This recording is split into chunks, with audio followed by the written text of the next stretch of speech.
Merci d'être avec nous sur Al24 News au sommaire de l'actualité de ce mercredi 6 septembre. Le chef de la diplomatie algérienne, Ahmed Attaf, en visite de travail en Turquie pour préparer notamment le prochain sommet réunissant bientôt en Algérie les deux présidents, Abdelmadjid Tebboune et Recep Tayyip Erdogan.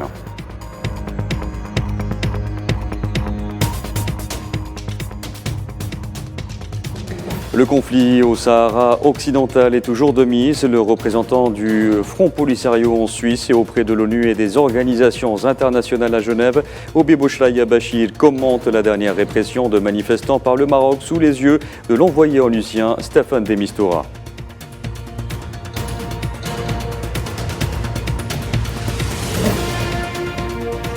Les Nations Unies estiment illégale l'occupation de la Cisjordanie au regard du droit international et appellent au retrait immédiat et inconditionnel de l'entité sioniste de ce territoire.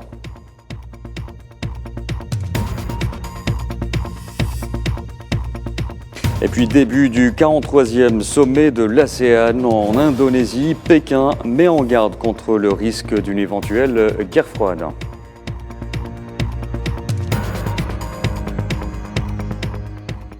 Bonjour à tous, Ahmed Attaf en Turquie à partir de ce mercredi, chargé par le président algérien Abdelmadjid Tebboune. Le ministre des Affaires étrangères et de la communauté nationale à l'étranger entame une visite dans ce pays où il doit co-présider avec son homologue turc Hakan Fidan les travaux de la deuxième session de la commission mixte algéro-turque de la planification préparatoire au prochain sommet qui devra réunir bientôt en Algérie les deux présidents Abdelmadjid Tebboune et Recep Tayyip Erdogan à l'occasion de la tenue de la deuxième session du Conseil de coopération de haut niveau entre les deux pays. À noter qu'Attaf sera reçu en audience par le président turc Recep Tayyip Erdogan ainsi que par le président de la Grande Assemblée nationale de Turquie, Numan Kurtulmuş.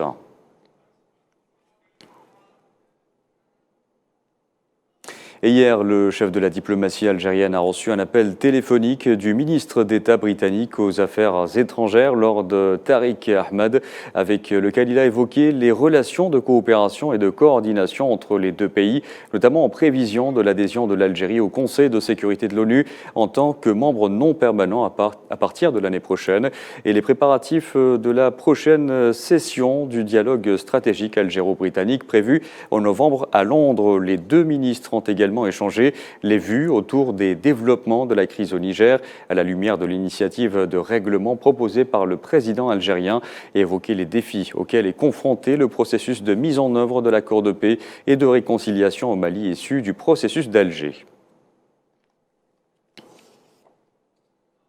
Sahara occidental, le représentant du Front Polisario en Suisse et auprès de l'ONU et des organisations internationales à Genève, Obi Bouchlaïa Bachir, a affirmé hier que la répression des manifestants par le Maroc sous les yeux de l'envoyé personnel du secrétaire général des Nations Unies pour le Sahara occidental, Staffan de Mistura, en visite depuis lundi à l'Aïeul occupé, se voulait un message on ne peut plus clair que le conflit au Sahara occidental était toujours de mise. Obi Bouchlaïa Bachir s'exprimait lors d'une interview accordée par la chaîne BBC Arabia.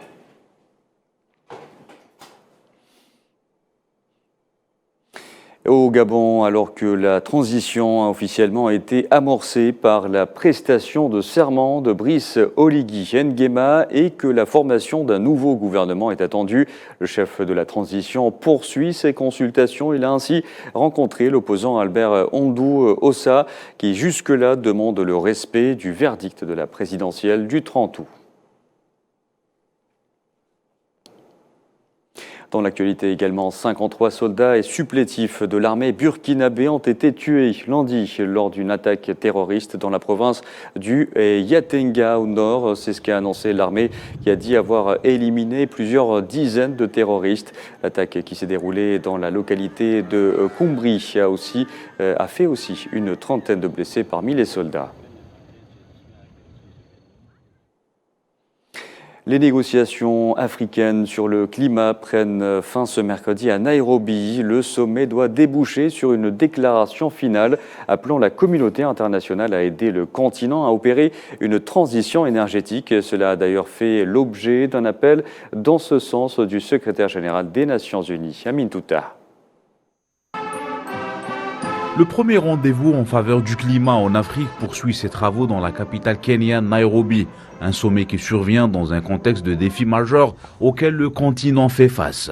Pour l'Organisation météorologique mondiale, le rythme de la hausse des températures s'est accéléré au cours des dernières décennies et les risques liés au temps et au changement climatique sont de plus en plus graves, avec des menaces avérées sur la productivité agricole et des répercussions socio-économiques. Un constat amer partagé par le secrétaire général des Nations Unies, Antonio Guterres, au pupitre du climat africain, le patron de l'ONU tire à boulet rouge sur les pays industrialisés. Aux grands émetteurs, les pays du G20 responsables de 80% des émissions que nous émettrons cette semaine à Delhi assument les responsabilités. Les pays développés doivent s'engager à atteindre zéro émission nette le plus près possible de 2040. Concernant l'utilisation des combustibles, Guterres a exhorté la communauté internationale à y mettre fin en raison de leur implication directe dans le réchauffement climatique. Il est temps de mettre fin à notre dépendance aux combustibles fossiles et d'investir dans une transition juste et équitable. Nous avons besoin de plans crédibles pour sortir du charbon d'ici 2030 pour les pays de l'OCDE et d'ici 2040 pour le reste du monde.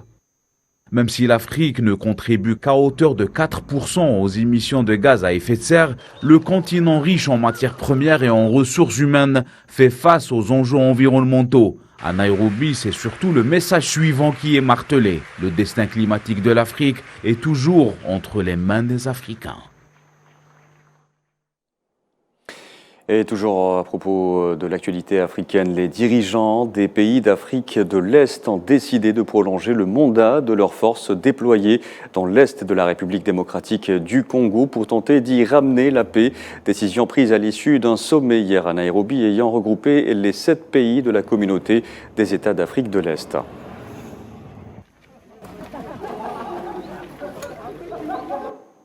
Au Soudan, un avion civil a atterri à l'aéroport de Port-Soudan pour la première fois depuis le début du conflit armé au Soudan. En avril dernier, l'avion appartient à la compagnie égyptienne Égyptair. Le 15 août, l'autorité de l'aviation civile du Soudan avait annulé les restrictions sur les vols dans la partie orientale de l'espace aérien du pays, dû aux affrontements opposant l'armée aux forces de soutien rapide.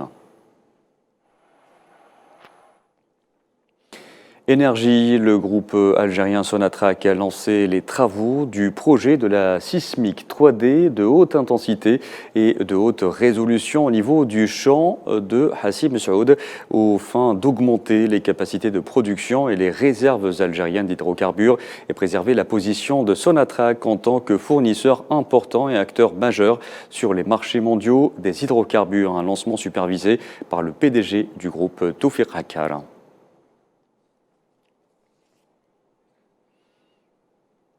Je vous en parlais en titre, l'occupation de la Cisjordanie est illégale au regard du droit international. C'est ce qui ressort d'un nouveau rapport commandé par les Nations Unies appelant au retrait immédiat et inconditionnel de l'entité sioniste de ce territoire. Neila Hamouda.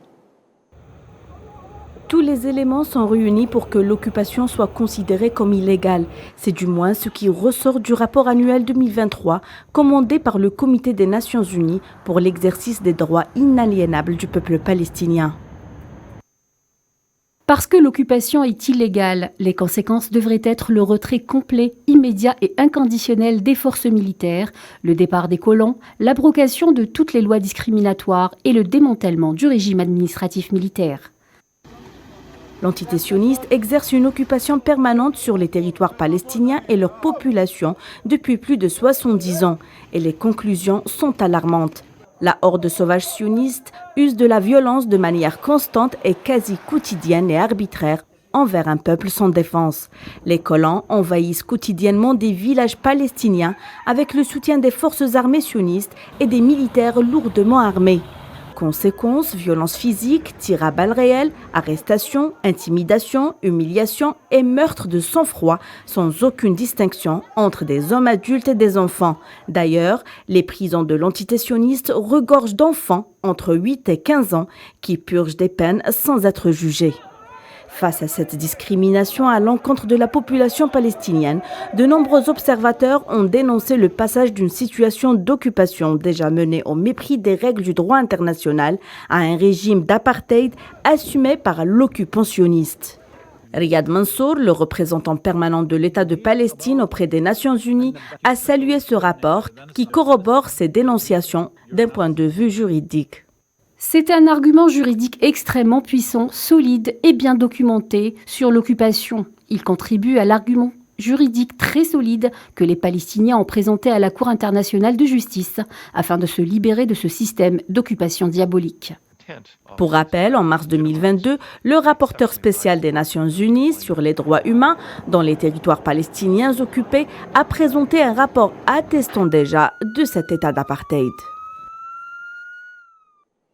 Allez, dans le conflit russo-ukrainien, la défense russe a estimé tendue la situation dans une partie de la région méridionale de Zaporozhye.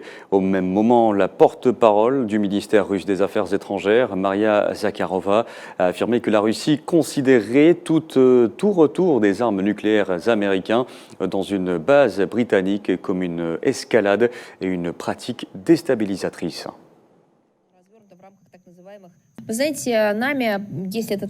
Au fil des années, nous avons toujours affirmé que cela générait des risques stratégiques et compromettait la sécurité régionale et bien sûr la stabilité. Cependant, l'OTAN a choisi d'ignorer nos appels insistants et s'est en outre déclaré comme une sorte d'alliance nucléaire. Le contexte de transition des États-Unis et de l'OTAN vers une politique ouvertement conflictuelle consistant à infliger, comme on dit, une défaite stratégique à la Russie. Cette pratique et la manière dont elle se développe nous obligent à prendre des contre-mesures compensatoires conçues pour protéger de manière fiable les intérêts de sécurité de notre pays et de nos alliés. L'amnistie, avant tout, c'est l'exigence posée sur la table par l'indépendantiste catalan Carles Puigdemont en préalable à toute négociation. Il a notamment exposé depuis Bruxelles les conditions de son éventuel appui à une majorité de gouvernement en Espagne.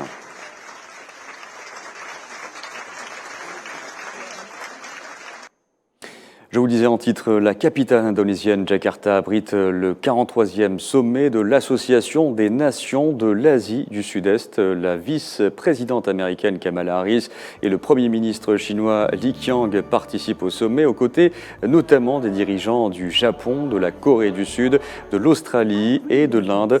Le président indonésien Joko Widodo a d'entrée prévenu que les membres de l'ASEAN ne devraient pas devenir des agents dans la rivalité entre grandes puissances.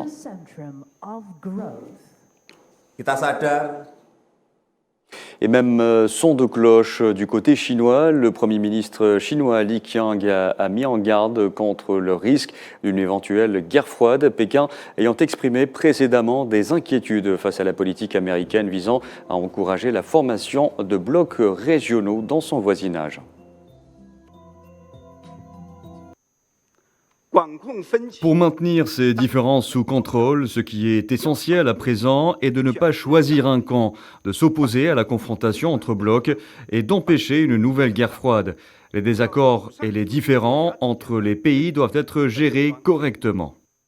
Voilà, et c'était la dernière information de ce journal. Merci à vous de l'avoir suivi. Vous pouvez revoir ce programme sur le site d'Al24 News ou à travers nos différentes plateformes en scannant le QR code qui s'affiche en bas de votre écran. Excellent après-midi à tous.